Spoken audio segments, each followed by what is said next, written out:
hutaki kujiuliza huyu ana Roho Mtakatifu au hana. Matendo yake yanafunua roho iliyoko ndani yake.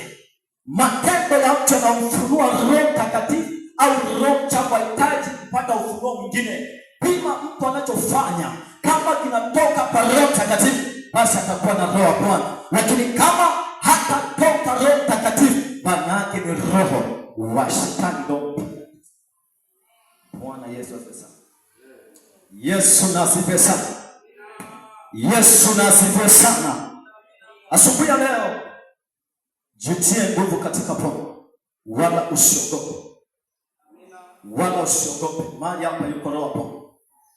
Kanisa hili linaye roho wa Bwana. Tunaye roho wa Bwana aliye hai, anayeishi, ana uwezo. Tunaye roho wa Bwana ambaye hana mipaka. Tunaye roho wa Bwana ambaye anaishi milele yote. Wewe tulia uweze kupokea huyo, hautabaki kama ulivyo. Amen. Kwa kanisa nyakati za mwisho, waraka unaandikwa kwa kutahadharisha sana mienendo ya dunia na jinsi dunia inavyofika mwisho.